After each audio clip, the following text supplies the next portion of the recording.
Well, good morning. Welcome, Dr. Ben Sinclair, back to the Brummie Den. It's an absolute pleasure to see you again. We spoke a couple of weeks ago and things like that. Obviously, a considerable amount has happened. There's been some controversial sort of decisions, comments and things like that in the press, and there's different understandings about social distancing, what we can and what we can't do. But stepping aside from all of that, let's just look at how you've been managing your business, and you've run your own business in your city centre and things like that. We're really keen to understand how you've been continuing and really supporting everybody. Sure. Well, thank you, Paul. It's a pleasure to be back again in the den. We really have been mainly doing video consultations since I last spoke to you.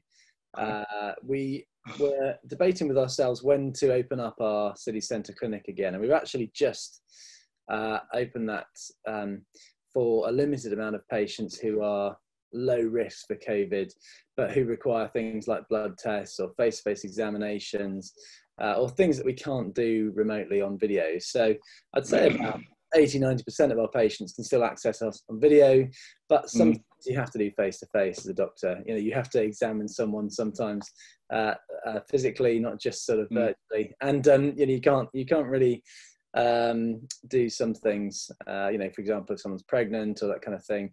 There's some key tests you have to do that you need to be there for. So we're doing mainly video, but we're working on a home visiting service as well, because we recognise a lot of people working from home or working from an office, and actually the risk is changing location or going to an unknown location, isn't it?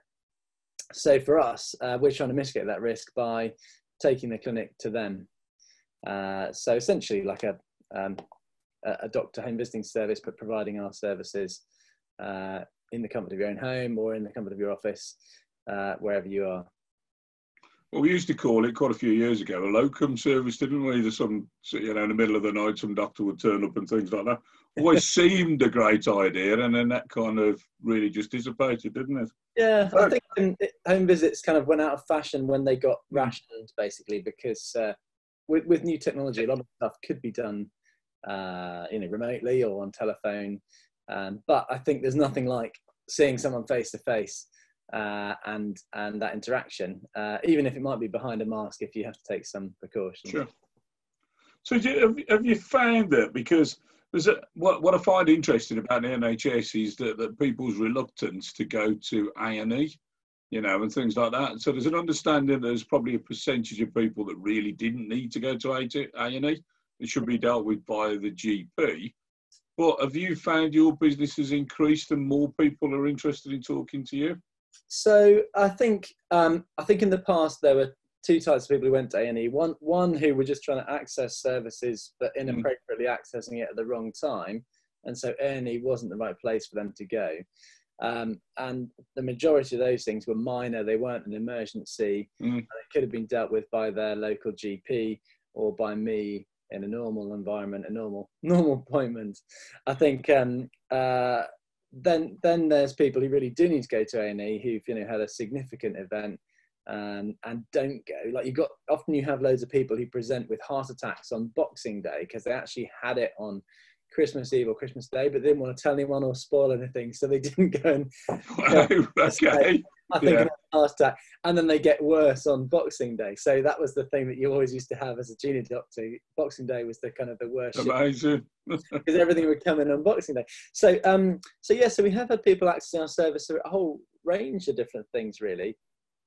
Things that they might not want to go to their GP for because of the risk of turning up in person, or unfortunately, we have had some people who've been spoken to on the telephone, but they haven't been dealt with either safely or sort of effectively, and so they've looked for a second opinion.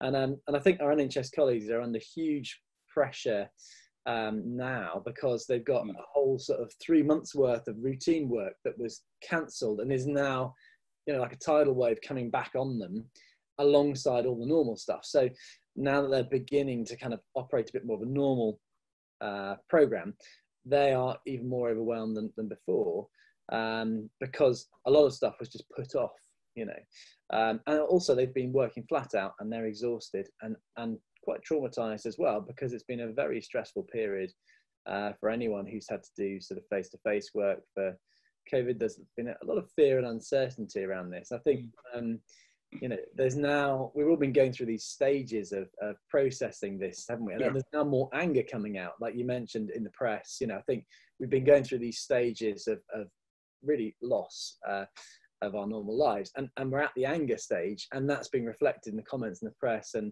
you know, the witch hunt that's going on. So people are kind of, I think we're all desperate to get back to a new normal, or some kind of new way of doing things. I still don't know what that looks like. I don't think we're fully kind of there yet. And a lot of our clients, you know, some companies have restarted, their offices are sort of firing up again this week. Some of them are still, no, we're all working at home, and actually we can do this at home. I went to the clinic yesterday to restock some items, and the city centre was beginning to pick up a little bit. Actually, it had been completely dead before, but there was quite a few more people around, you know, a few more businesses and things open. So it felt like there's a little bit of the first fruits of awakening, you know. So what are the lessons learned for you from this? How have you, you know, what have you taken away from the positive, well, the negativities, and how have you turned them into positives? How's your business going to adapt and develop going forward? To be honest, I think it's pushed me. We had an agile methodology already for our business, because my previous role was setting up agile services. So I hadn't realised, but I'd brought that methodology into the way that I'd set up my business already. So, for example, we all could work completely remotely. We could all work from a laptop, from a mobile, from a tablet, with the software that we were using.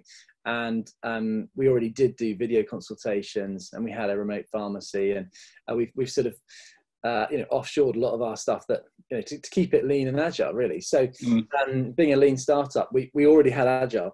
I think I've realized that we could be even more agile in that. And some of the things that you held on to that you thought were sort of bastions of the, you know, the principles of your setup, you realize, do you know what, we could have done that more agile, and we are now. So there are some blood tests that we can send out in the post now that you can do on finger prick that are still valid, that you don't have to come in face to face for. So that's sort of one thing. We thought blood tests would have to be, you know, venous, but actually you can send to the patient. It's a little bit more complicated, but it's possible for a limited amount of tests. So there's some things like that where we've found ways to get around the lockdown and still provide a service. I think we're doing more message on video actually has been something that I've learned, because originally when I first started, I was so busy starting up the sort of the clinical that we didn't do that much sort of social media or awareness or videos. And actually using Zoom webinars for videos has been a great opportunity to raise awareness, you know, talking to you, for example, just sort of giving out good advice, trying to reach people with sensible, practical advice, kind of down to earth, not too complicated, but in a way that's digestible. And I think we've had great feedback on that. I'm doing some paid webinar work on sort of health promotion.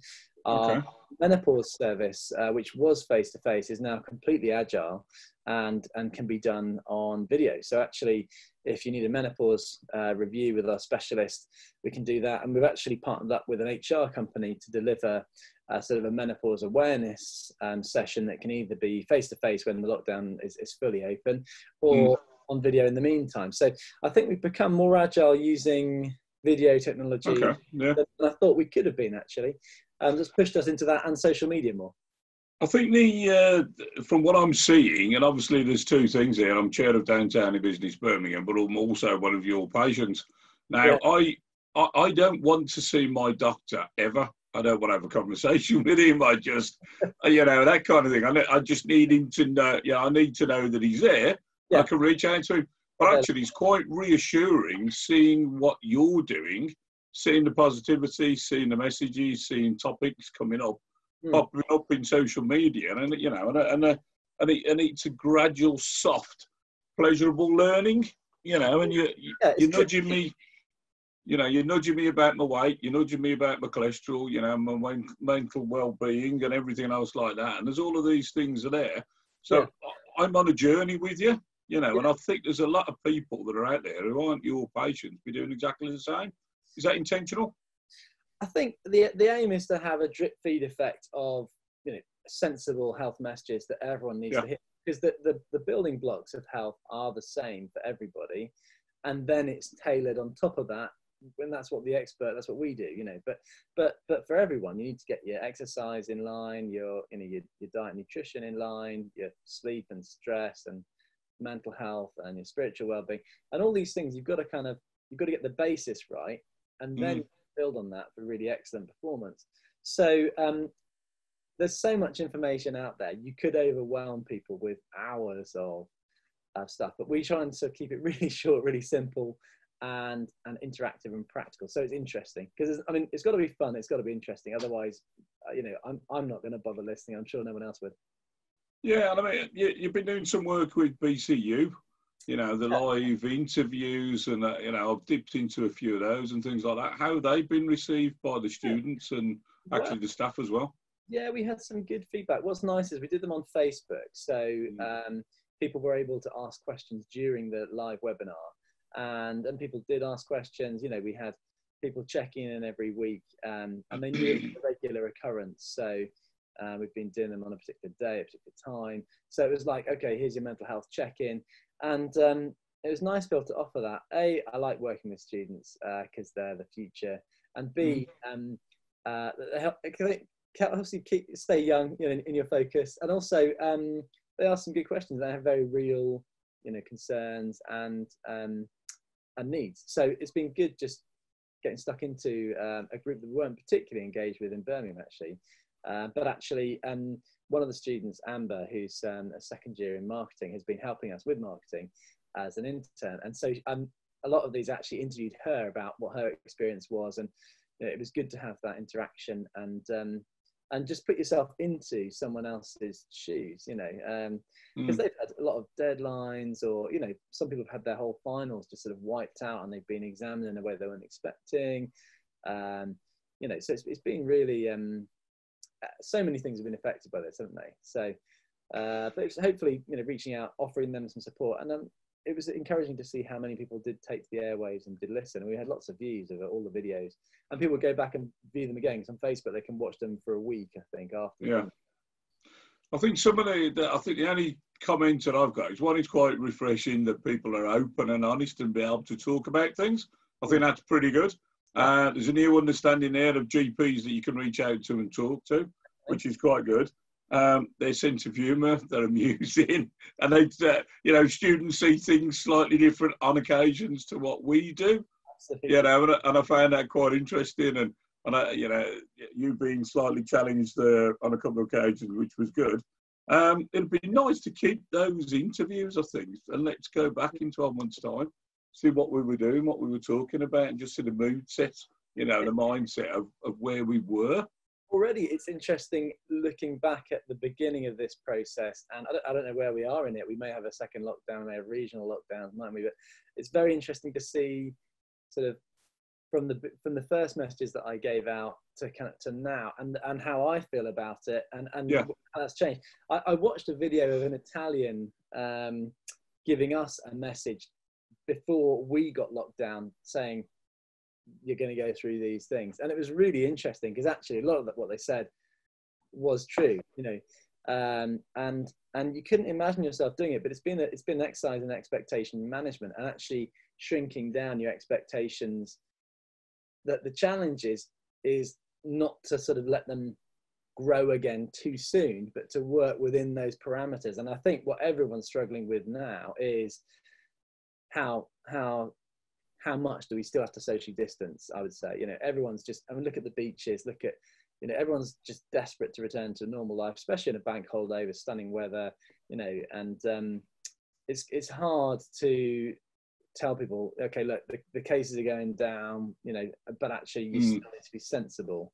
And even I found myself on occasion, you know, forgetting to, you know, sort of wear a mask when I went shopping in a local shop, or, you know, that kind of thing. I've become a little bit more slack in my expectations. I think also, though, we know more about this now. We know it's not airborne by, you know, it's only airborne by droplet. it's not airborne by sort of vaporization. You know, you don't just get it by, you know, sort of breathing the air that someone's in, but if they cough or if they sneeze. So in a sense, we also, there may well be a whole lot of people who've been asymptomatically infected with this and never actually known. And so, you know, the stats speak for themselves. It is the elderly, the vulnerable, the people with chronic disease, and people who are obese, people who have diabetes. They are the ones at risk most out of this, and the rest of us still have to be considerate in order to protect them. Yeah, but I think it's all about personal hygiene. It's washing your hands, and if you cough, put your hand over your mouth, and everything else you were taught as a child. It's the old school stuff, isn't it? Yeah, it is, which is interesting. So I'm going to put you on the spot a little bit now. You've just been demoted from a doctor. You're leading the country now. You're the Prime Minister. So you're now the Prime Minister. What's your mindset? What would you be talking about and what would you be doing? So today is the briefing of the new Prime Minister. So it's Prime Minister Ben Johnson. You're giving the briefing to the nation. What would your briefing be? And I'm going to ask you to balance the, you know, the mental well-being of people. You know, look at the weather, look at the, you know, maybe let's say civil unrest, you know, and maybe sort of the health aspects as well. So not just from a medical thing. Okay, so I think I would have some key points to make. First of all, a compassionate response to everyone who is struggling with this. Acknowledge that it is difficult, it's still difficult, and that we're not out of the woods yet. That there's been some great work done by everybody, you know, trying to keep everyone else safe, and that, you know, we have to thank our colleagues who are key workers who've kept the country going. Then I would move on to say that we need to pick ourselves up. And maybe this is a bit more where the sort of the Churchill, you know, fight them on the beaches spirit needs to come in more than ever. It's not just when you're in the crisis, it's what you do afterwards that really counts. So I would say we need to pick ourselves up, dust ourselves off, and not just shelve all that mental stress or the trauma that we've been through, but acknowledge it, process that, whilst grinding into action the wheels of the country to get going again, but acknowledging that it's not going to be the same, it is going to be different, and we all have to work together to, you know, produce a great country again, because we are innovators at heart. We've always been an innovative country, and you know, post-Brexit, it was all about innovation, about celebrating what we've got. Even more so now, it's about that, both regionally, nationally, and internationally. We have to pick ourselves up and find that niche, find that way that you can redo your business, redo your job, go the extra mile to make it work for you, or diversify into something completely different. There may be a lot of people who are airline pilots. You know, we need to think about how we're going to employ those people, where we're going to redeploy them, what transferable skills they've got, and there may be many other careers like that. But at the moment, there's just not the work for them. So I want to really encourage people that, you know, we were here to support them, to continue socially distancing in a sensible way, to also to obey the spirit of the rules rather than the rules. And I think that's been the mistake that we've had from politicians, is that they really haven't obeyed the spirit of the rules. And that's what everyone else has been trying to do, who's been socially, you know, kind of aware. And sadly, you know, that's where we lose trust in politicians, because the spirit of the rules is really what matters. I think we should look forward. In Birmingham particularly, we've got the Commonwealth Games coming. You know, that's a good thing to be building up to. So I think regionally, you know, I would say, you know, there's a lot of growth to happen in Birmingham, and we want to be focusing on how we can open up, how we can collaborate, new relationships, and work together with communities. We're now much more at home in our communities, and we should think about how we can harness that community power that's been demonstrated by, perhaps in a small way, by clapping, but that could be taken so much further into actually, you know, social action. So visiting the elderly who are still, you know, really should be in lockdown, still, you know, still in isolation and lonely. So you've got my vote, definitely. Right. Should you change career, you've got that. I think what I'm taking from that is the positive, the Churchillian type speech. You know, the British mindset, rolling your sleeves up with getting back on with it and everything else like that.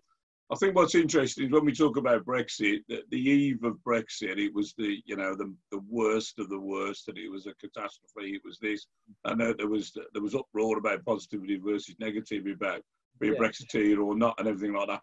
And that's nothing now. So we've gone on this journey, and Brexit has just disappeared.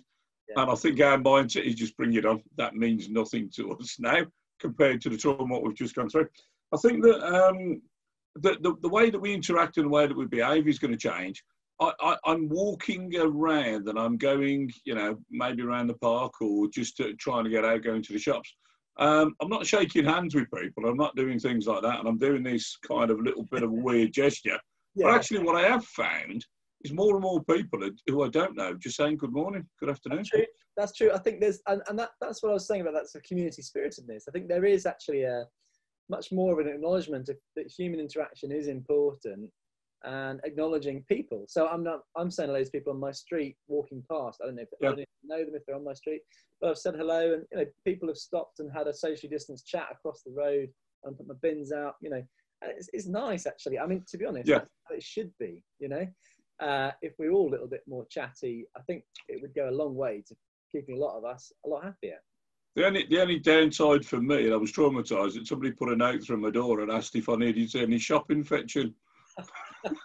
I was like, kind of thing. I haven't quite got over that. I'm thankful of the support, but I just don't know what message that sends to me. Okay, so what's the likelihood of a second wave? And this is incredibly difficult sort of question for you and things like that. Sure. It's finger in the air stuff, Paul, but I do think there'll probably be a rise as we open up, as schools open up, because there's more mixing. You know, that there is going to be an increase in cases. Whether it's a second peak is different to a second wave. So I think we probably all agree there'll be a second wave. How big it is and where it is interesting. It's interesting that we're looking back now and we're seeing that clearly we shouldn't have had the Cheltenham Festival. And we shouldn't have had that Liverpool football match with all the Spanish fans coming. So I think there's hot spots now, more in the north actually, you know, northwest, and actually where I used to live has had a bit of a rise recently, and I don't really know why that's happening. So I think yes, there will be one, but I think the way this could have been managed originally was as a regional outbreak. If we'd had a National Public Health Service, which was deconstructed during austerity, this would have been managed from the beginning in a strategic way instead of just locking the whole country down. So I think now that we know that, I think there probably will be these regional lockdowns where you go, whoa, there's a hotspot over there, we've got to get the R number down, boom, you know, Norwich is shut down for a week or whatever, you know. So I think it's more likely to be like that. I also think until we get a vaccine, you know, we're really not particularly confident, because this virus doesn't leave much of an immune imprint. It doesn't give you much immunity to it, it seems. So testing is an interesting one. I know some of our companies are testing, and we can offer tests. The question is, what's the validity of those tests going forwards and the meaning of them? And does that mean that, you know, do you just keep testing? You know, do you test every week? Because actually, if having had it doesn't confer much immunity, you could get it again and start spreading again. So I think until we get a vaccine, I think this is going to be with us. And like you say, I think our social habits will have to change until there's a mass vaccination program. I think a lot of people are going to get their flu jabs this year, though, I would say, because suddenly, you know, we used to talk about herd immunity, and in about April time, we used to approach all of our clients and say, look, herd immunity, protect the weak. Same messages we're giving now, really. But people would say, oh, yeah, well, you know, we don't really get much uptake. And I was saying, look, you need at least 60, 70% of your staff immunised. And that means you're going to be, you know, less likely to have severe cases of flu and less likely time off. Invariably, you know, it was very hard to get the kind of 70% plus mark that might really confer some immunity. But I think this year, I think people might be taking that a lot more seriously. And we offer flu jabs as well. So come and talk about flu jabs. So GP turning into sales as well there, and I got that. Absolutely, So, yeah. I think when we talk about the flu jabs and things like that and that sort of thing, isn't it within the interest of the government just to say, right, everybody, instead of the weak and, you know, the aged or anybody with any conditions who was, you know, and I think, is it about 25 or 30% of the population that's entitled to the flu jab? Yeah. So, Yeah. I mean, like you say, if you're over a certain age, under a certain age, or have a chronic disease, you should get the flu jab on the NHS anyway. The question is whether you can access that conveniently.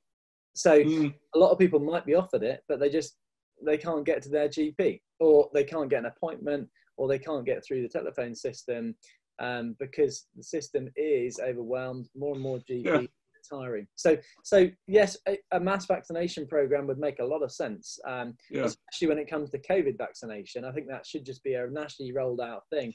They should just have stations on each street corner. You just walk in, you get a jab. So I remember at school when we all used to queue up to have all of these injections. BCG, you know. yeah. Yeah, so are we suggesting that all school children in the future are going to have COVID-19 sort of vaccinations? And things Well, like school children are vaccinated for flu if the parents consent right now. And it's it's a nasal thing. So there's no reason. I didn't realise it. Right. Yeah, there's no reason why we can't do that. They're certainly offered it anyway. There's no reason we can't do that with COVID once a suitable vaccine is there and it's safe for children. It seems that actually students are more of a risk of being carriers than children because of their social habits and because they tend to be asymptomatic. So I think the student population, I would say, should be the ones that we hit first and mass vaccinate. The 20 to 30-year-olds were proven in Italy to be the carriers, the super spreaders of this, because they'd be running around asymptomatically, meeting with a lot of people and spreading it before they even knew they had it. And then they have mild symptoms anyway, and they might downplay it and not feel it was serious. So I think they are the people we need to target with education and with vaccination.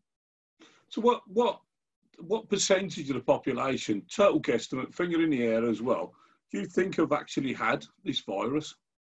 Yeah, and that's impossible to say. And we've been pretty slow off the mark with testing, Paul. So that's totally skewed by the fact that we didn't start testing early enough. We didn't start quarantining. We didn't treat this. But how many have had it and not realised they've had it, do you think? Well, it's really hard to guess. I mean, they've done serological studies and suggesting that a significant percentage of people may have had it asymptomatically. And the thing is, studies depend on the country they've been done in, and so it's very hard to compare populations because of the difference between countries. Even though we've ended up following a similar curve, the way that it's been handled or the health of the population. It's also interesting to note that places in Asia where they seem to be they always have this sort of flu circulating, actually seem to have been the least affected. And actually, it seems that potentially having had other types of flu-like illnesses seems to confer some protection against coronavirus. And those people may be the ones who just had it mildly and not noticed it. So that's also the reason why we think potentially Hong Kong, Thailand, Asian countries have had it far less severely, as well as using masks and having a more aggressive lockdown early on. Yeah, I mean, I haven't seen any of the UK, any of the streets being sprayed, and things like that, as you do abroad and things like that. It's different mindsets, different countries. What's new in your practice? What's going to happen over the next 6 months? Every time I speak to you, you've introduced new things and there's new products or there's new supports and things like that. We're trying to respond. I think so. We'd certainly recommend vaccination and also nutritional supplementation to improve people's immune system is what we're majoring on. The online psychology service is one new thing, and we think that and it's actually increasingly being taken up now.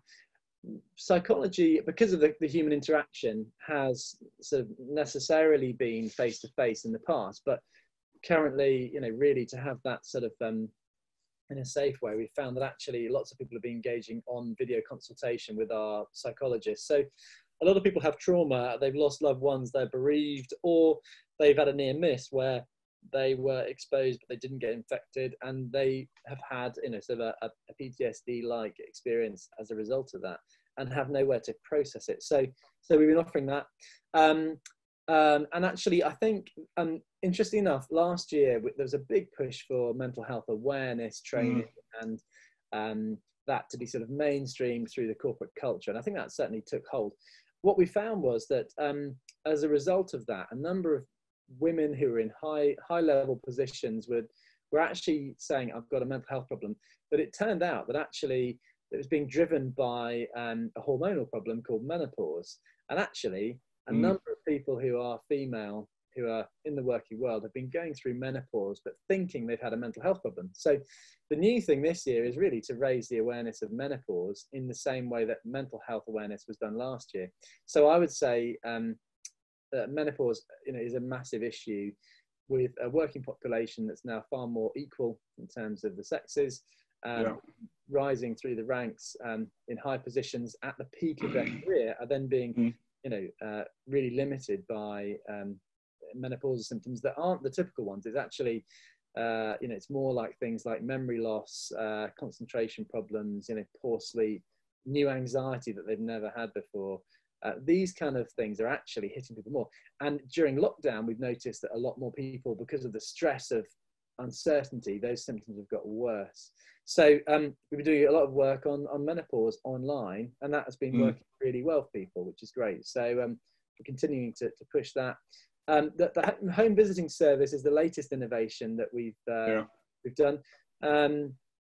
And we were debating whether we might have a sort of a vehicle that could pull up either on a business park or next to a business, or in a certain location where there aren't private medical services for a certain time. People can book in and pop in and either get vaccinated, get their blood test, but in a safer way, but mobile. So we're looking into those kind of options too, because we want to take it to where people are, because people can't move at the moment. So I suppose those are the innovations so far. Yeah. So jumping on a little bit of a bus or a motor vehicle, driving to somebody's house with all the equipment, they walk out, sit in your controlled, clean environment, get tested and things like that. Fascinating, brilliant idea. Yeah. Okay. So how's the diary looking? How busy are you? Have you still got gaps for people, or have you stacked out? Well, we always run a relatively low occupancy ship because we want to have same day availability. So we'll always be able to offer you a same day appointment, and that's the key to our convenience. First was location, being the city centre. Second was you'll always be able to pop in and see us. And so that same day availability is always there. And we've actually broadened the number of GPs working with us because they're now not physically located. They can be anywhere in the country. So we're reaching out to the whole country for video consultations, because it doesn't matter where you are. Health is the same. So is there going to be a Dr. Ben Sinclair app to download that's going to monitor things and, that kind of stuff, communicate with your nerve, your nerve centre and stuff like that? Into apps, we've tended to go more for a website approach, which is mobile friendly rather than an app, because apps tend to go out of date faster. And as a doctor, yes, we like to use IT, but I think we probably more major on the personal interaction. So an app is an important sort of add-on, I would say, but we're not quite there yet. I was just looking at some of the new technologies that's around for medical treatments, where people are wearing certain things, that's monitoring, that's sending messages and things like that. Yeah, are we going to be at the point where our mobile phone or something like that is going to be sending messages to people, such as yourselves? Definitely. I think again, there's the technology is there. It's not quite in one place yet. So there's not the iPhone-like sort of collaboration of everything in one place, device-wise, whereby you can just say, right, there's one thing, everyone gets it, and it does all the key things you need at home. What we've been doing is we've been advising people on let's say they've got a blood pressure problem, a blood pressure machine in the post, or advising them on buying one on internet. Or there's various self-tests you can do at home, and then we collate the data. And there are apps you can have with your iPhone that do an ECG. It's of limited value, but it's an ECG. You can have a blood pressure cuff that connects to your iPhone or your smartphone, and it records your blood pressure, and then you can send that data. And what there isn't yet is the sort of overarching piece of software that would pull all that together in one thing. It'd be great if all the APIs talk to each other, but they're often developed in isolation. I think that will come though, Paul, and I think that'll probably be speeded up now because of the need for those remote devices to be working for you. So that might be an ask of some technology companies, start developing something. Oh, definitely. I mean, and before this, I was working on some software for the private health sector. I would love to collaborate with people on pulling those things together and what clinically is necessary. Because as a doctor on the coalface, I see what actually is needed, and I go, oh, I wish I could do that, or I wish there was a remote warfarin testing thing that would tell me the result, and the patient would just click the finger and it would talk to their computer or phone, and boom, I get the result. So that would be a dream, because what we want is just the near patient testing is what we want. The cost of that at the moment is still fairly prohibitive for most people, unless you're sort of, unless you're prepared to shell out individually hundreds of pounds for devices. So I think it'll come down as it becomes popular though. So now is the time to be developing that technology, because that's where it's at for the future. We'll never go back to a less flexible, less agile methodology. Sure. So what I'm hearing is that potentially my iPhone might be sending me a message saying, Paul Cadman, report to hospital. Yeah. You may have an issue. Or alternatively, it might be going further on, might be sending me a message saying, Paul Cadman, go home, you've had too many glasses of wine. Yeah, exactly. Well, I think nanotechnology, there's a lot there in that field. And I know there are camera capsules you can swallow that do an endoscopy or a stomach, scan, video your internals. So a lot of these things are on the cards. They're in prototype form. I think the bionic man is not that far away, whereby you might have implanted sensors in your bloodstream that tell you your blood sugar's high or low, your alcohol level, let's say, is high or low, or oops, your iron level is really low. So yeah, you're vegetarian, you need to go and take some supplements. And similarly, a built-in ECG monitor that just says, oh, by the way, you've gone into an irregular heartbeat, go and see your doctor. Or various markers. We're finding so much that hormones are so important in the modern understanding of medicine, and hormones are really chemical messengers that do multiple things. So monitoring them would be a really important thing.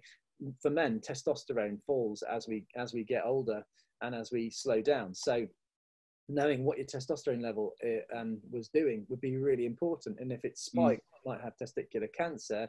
If it's falling fast, you might be going into the male menopause and need to take testosterone, because it's going to affect your performance and put you at risk of heart disease. So something that would measure those things continuously would be great. And actually in diabetes, we now have these continuous monitors that you can wear. I don't know whether you've seen it. And then you basically stick this disc on, it measures your a marker in your body fluid in your skin, which then gives you an indicator of whether your blood sugar is high or low, what your insulin levels are doing, and then it can inform you through an app what you should then be eating or not eating. And the biofeedback is really helpful in these cases. So even for myself, I do wear a heart rate monitor in my watch. And I noticed that every Tuesday my heart rate would drop after I'd done yoga. So the heart rate would slowly climb through the week. And then even though I was exercising every day, I was cycling or running every day, it was the yoga that caused it to drop. So, and it would drop consistently. You can see my kind of graph every week go drop on Tuesday evening, drop again.